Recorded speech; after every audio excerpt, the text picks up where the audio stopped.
5,000 feet above sea level, nearly as many miles from the political strife back home, Donald Trump can take refuge with his friends among the global elite in the mountain resort of Davos.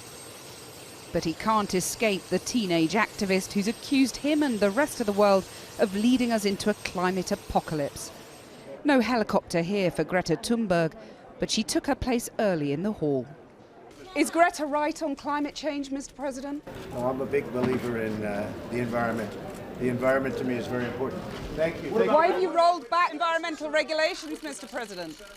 This is a man who once described global warming as a hoax and shut the door on the Paris climate deal.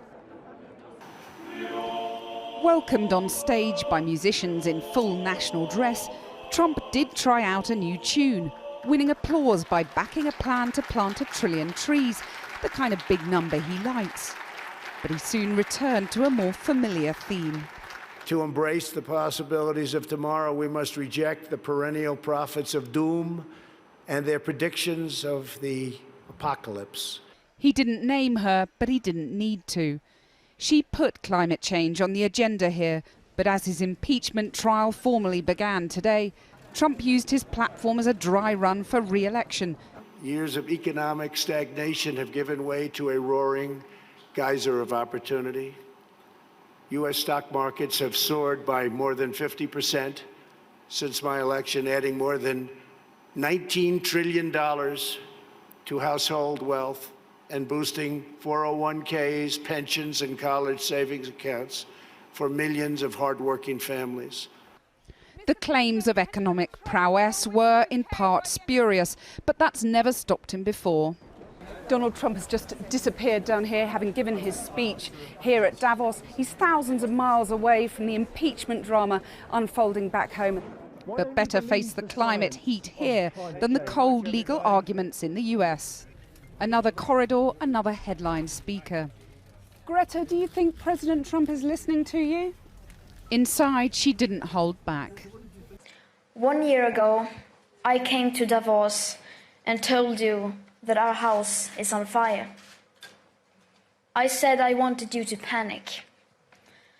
I've been warned that telling people to panic about the climate crisis is a very dangerous thing to do. But don't worry, it's fine. Trust me, I've done this before, and I can assure you it doesn't lead to anything. The wealthy and influential here detected in Trump not a Damascene conversion to the environmental cause, but at best a Davos one. As business starts to talk about action, Trump knows he must too. Is it just lip service, though?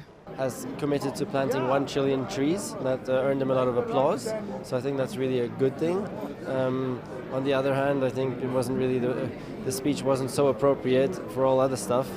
Because the mission statement of the World Economic Forum is committed to improving the state of the world, and his mission statement of the speech was I and America are the greatest. For the president, Davos is about deals. He talked trade with the new European Commission President Ursula von der Leyen. You're a very tough negotiator, which is bad news for us. And he again lavished praise on what he called the UK's wonderful new Prime Minister, talking up the prospect of a tremendous trade deal with Britain after Brexit. Many will believe it when they see it. Climate protesters hiked their way up to see the president. Though safe inside the Davos security bubble, he didn't see them. Worlds apart, the one on fire, the other coolly putting America first. Well, with me now is the former Danish Prime Minister Helle Thorning-Schmidt. Do you believe Trump, the tree planter, is warming to the idea that climate change needs to be tackled? No, not at all. I mean, we had a president here today who didn't even mention the word climate change. I think there are only a handful of heads of states of government in the world right now who could do a speech like that and completely ignore the suffering of so many people who are impacted by climate change. We only have to look to Australia. He didn't mention anything about that. So no, he is not convinced there is a climate change at all. He didn't even talk about the crisis that people are suffering from. But does he have a point about the prophets of doom, that if people think it's too hopeless that they'll sort of give up and you need to take the public with you? No, I don't think he's right, because he's almost neglecting that they have a point. And I think that we can be climate activists, we can talk about that climate crisis is a real big deal and start acting. And the point is that it's not too late. There's still so much we can do. But of course, if the American president is going to do a quite long speech here today where he doesn't even mention climate change, we are a bit doomed, because then there's the biggest economy that will not take action. But business is shifting, or at least is talking more about climate change. Do you think that Trump and other world leaders will follow that lead? Follow the money, really?